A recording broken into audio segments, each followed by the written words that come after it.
Hi and welcome to all the racing enthusiasts around the globe who'll be joining us for this pre-recorded show. We are recording early hours on Thursday morning for the Friday meeting, which is the 16th of February, Fairview, the turf track, and looking forward to the meeting. In form, online, resident expert is Grant Paddock. Firstly, Grant, how are you doing? And I believe that your form at the moment is tip-top. Yeah, morning Sheldon, morning punters. Yeah, fortunately we've had two good meetings. We just got to keep it going for the punters. It's, this game is not easy at all. So every day we have a good meeting. We got to mark it on the calendar. But yeah, anyway, weather's turned a little bit down here. Not too good. Wind has picked up. We had a bit of rain this morning, and I believe a very strong headwind tomorrow at the races, 50 k's an hour headwind. So that's going to turn things up a little bit. Right, let's get straight into the proceedings. Race number 1, which will be the opening leg of the bipot, which is your suggested bet for the day. And just having a look at the first race, 12:30 the off time. It's over 1,000 meters. This first timer, number 6, Gold Quest, well-related daughter Karari. One of the main movers on the day, from 7-1 down 15-10. Number 1, Splice the Main Brace, from 12-10 is out 2-1, and number 8, Magical River, out 5-1. And that's obviously due to the support for number 6, Gold Quest. You got your ear close to the ground. There must be quite strong talk about number 6, Gold Quest, in your neck of the woods, Grant? 100% Sheldon. The dogs are really barking. I think they're growling as well. Putting up very, very good work, and almost the talk is it's unbeatable. So let's see how it goes. Splice the Main Brace has had the run in at one last time out, but the Smith Yard will have a line through Happy Holly with regards to Gold Quest, and there is a 3 kg pool, so if Gold Quest is anywhere near Happy Holly, it'll be very, very hard to beat. The improver in the race, definitely a Million Reasons, the 9 horse with James up, taking the 2.5 off, nice low weight, and I know the stable thinks really highly of her, and Magical River and McDarlach can also probably round up trifectas and quartets, but I'm strong in the camp of the 6 Gold Quest from Splice the Main Brace and Million Reasons. Well, there we go. The first timer could be the talk of the town and could end up being far superior to this field in race number 1.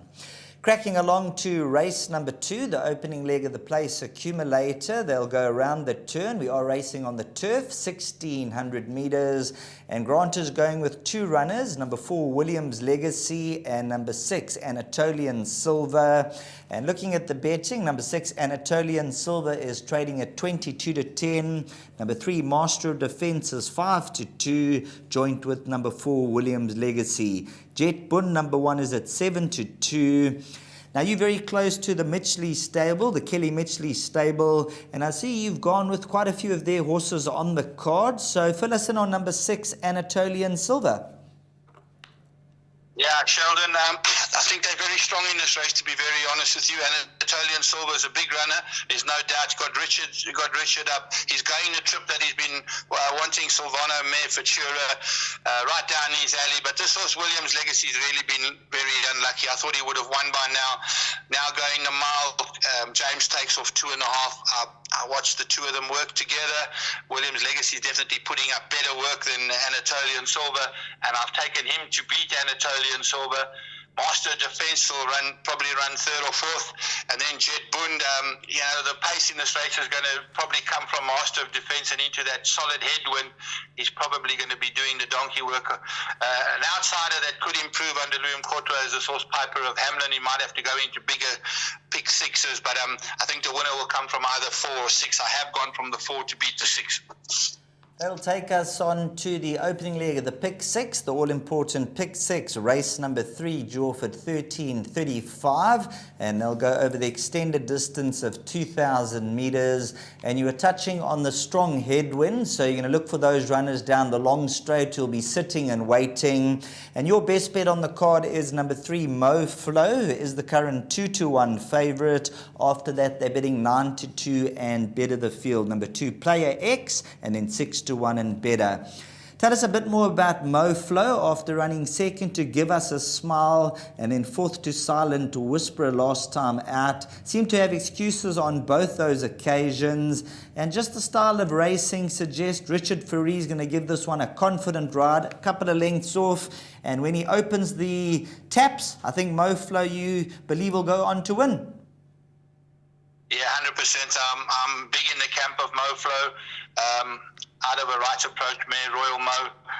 He's crying out for the 2000. He's got it now. He's got a top jockey in the saddle. He's got the right kind of a race as well. Must be very honest with you. I think it's quite a weak maiden race, and I think he's got this field at his mercy. He'll probably be given a chance halfway back off a decent pace and run them down the lane.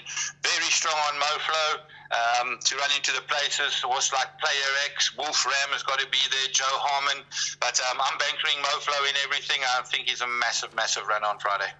There we go. Grant Paddock from the Kelly Mitchley stable, number 3, Mo Flow at around 2-1. The best bet on the card. Richard Fourie jumps aboard for the first time, and all the indications are going to be quite tough to beat over the 2,000-meter trip. We'll catapult into race number 4, which will be over 2,000 meters.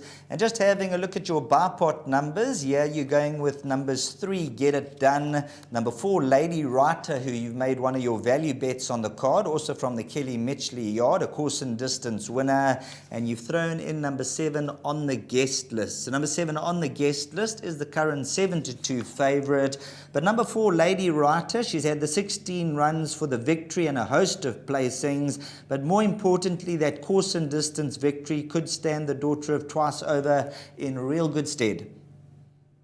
Yeah, 100%. And the weight off the 2.5 that James takes off.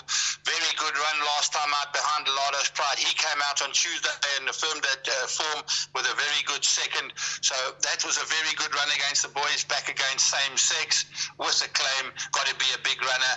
Big respect for this horse, number 3, Get It Done. She was very, very unlucky last time out. The only question mark there is the 2,000 meters. And then also the horse without a chance on the guest list, the favorite. I'm just concerned about that form line. That Woodland Ridge form line is very, very weak form line. So it could be a false favorite.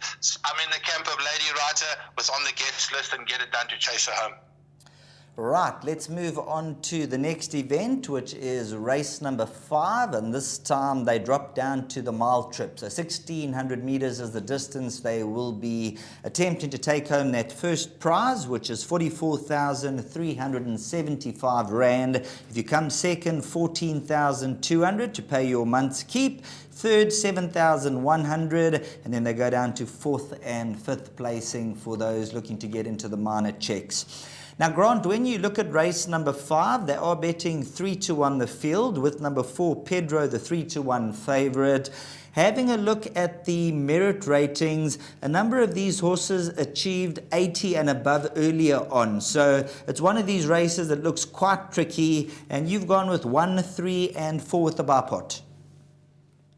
Yeah, 100% Sheldon. I don't like this race. I think it's a very, very tricky race. I see there's been money for Pedro. Stable had a good day on Tuesday. Got a very good draw, good jockey up. So he's probably, that Ubu Seeker form line is very, very good. Going a mile, only small question mark. I don't think he has a problem the way he races. I don't think he have a problem getting the mile. This horse Meet at the Windsor won at any price last time out, 80-1, won a good race with Charlie and Lorwam. Richards jumped on, and by the sounds of from Alan, this horse has actually improved and come on with that win. Maybe he's got a bit of confidence. Storm Commander is always there and thereabouts, and a horse like Africa's Rock can't be left out. Don't like this race. It's pretty tricky. I know from the Mitchley yard, this horse Lord Mallory is putting up decent work. Players need to go wide in the pick 6 as wide as possible here. I'm tipping Pedro to meet me at the Windsor, Storm Commander and Africa's Rock. Into race number 6, and this looks to be a lively event over the 1,400 meter trip. We've got number 1, Kaya's Hope, currently at 8-10. Number 2, Prince of Fire, 6-1. And then we've got 8-1, number 5, Inherit the Rain, and 10-1, number 3, Bush Tracker. Just having a quick squiz. Number 1, Kaya's Hope, a 7-time winner from 15 runs to date. But his secret weapon appears to be the course and distance form. 4 runs, 3 wins, and a second. 100%. 100%. He's a very, very decent horse to see. He's coming back from a 3-month layoff. He was supposed to run, I think, 2 or 3 weeks ago, where he was scratched lame in front, drawn out at 12 with 62 on his back. I think he's way, way too short in the market. Definitely beatable. But his course and distance form is there for everybody to see. Prince of Fire will be much better over the 1400 meters, especially with the claim off his back. He's got to be a big runner there too. Bush Tracker doesn't know how to run a bad race from a 1 draw. He'll probably go up there and make the running. Unfortunately, the headwind's not going to suit him.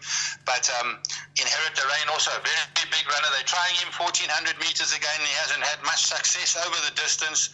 I think 2 places only. But he's got to be a runner with Richard Fourie up. Tricky kind of a race now. I'm looking past the favourite here. Probably Prince of Fire, Bush Tracker, Inherit the Rain, and then Kaya's Hope. But punters need to be careful here and load up.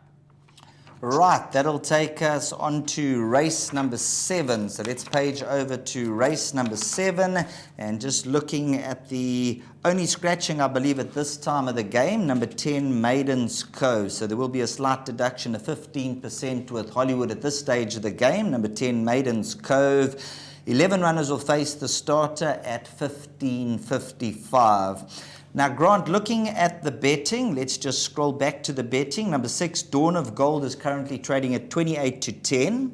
Number 7, Bo Kala, is at 7-2. Number 1, Saturn Moon, 9-2. And then it's 8-1 and better the rest.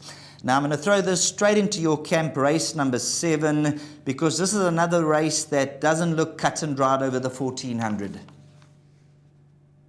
Sheldon, not that bad. I'm very strong on the 1, Saturn Moon.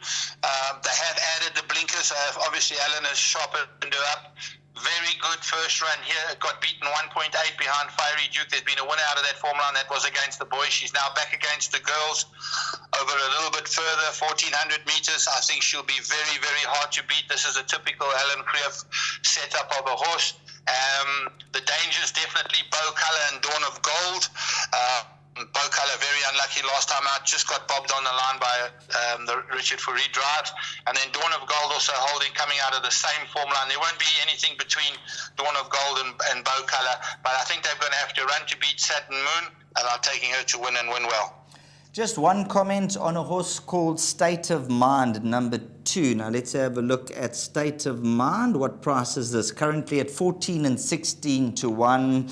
The last 2 runs have been quite disappointing. Nervous, Examined, Restless, Awkward, Nervous. Appears one of those nervous horses, but was once upon a time an 88. Would you suggest maybe the back end of the quartets if showing that improvement? Yeah, Sheldon, she's definitely a better horse on the poly. She'll need to turn her form around to be competitive in this race. So there's horses like Kilmoney Vague and Burn Baby Burn that I think will finish in front of her. So I think she needs to turn it around before we can go for her. Right, now let's end off the meeting in race number 8. It's over 1,000 meters.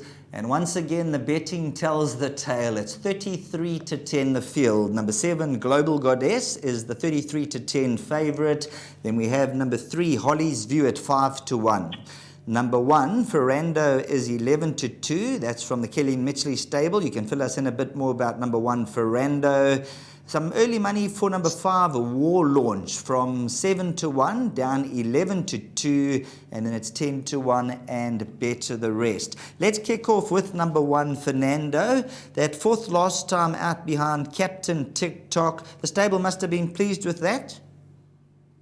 Yeah, very pleased with him. He's come on from that. You know, this horse was off over a year. He was supposed to go to Mauritius and the deal fell through, and he's now found his feet properly now, and a length off Captain TikTok is a very, very good run. He's running. His dangers are the fillies here in Global Goddess, who ran 7 days ago, and Holly's View. So I think at 11-2 is very good value of Ferrando. I've taken him to beat Holly's View and Global Goddess, and then War Launch is starting to find his form. He wasn't far behind. He was only a head behind, and he's definitely going to be a big runner as well. So the dangers to Ferrando, Holly's View, War Horse, and Global Goddess. Now, for the guys looking to play the quartets, there's a number of punters out there who look to play the quartets, and often the 8th race is the race that they get involved with. Number 1, Ferrando, would you make him a roving banker, or would you take your chances and go for the banker as a win? I would go 2 roving bankers. I would go Ferrando and War Launch, and with them I'd add in Holly's View, Mia Regina, Global Goddess, and Great Times.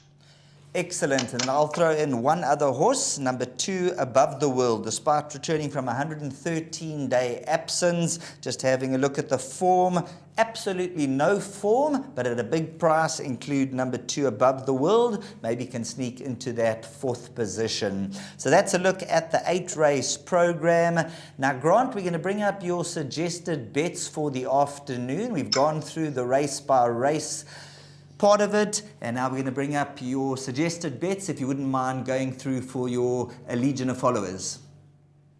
100% Sheldon. My best bet goes as follows. Race 3, number 3, which is MoFlow. I value bet race 4, number 4, and in my suggested bet is the bipot, which goes as follows: 1, 6, and 9, by 4 and 6, by banker 3, by 3, 4, 7, by 1, 3, 4, by 1, 2, 3 for 162 Rand.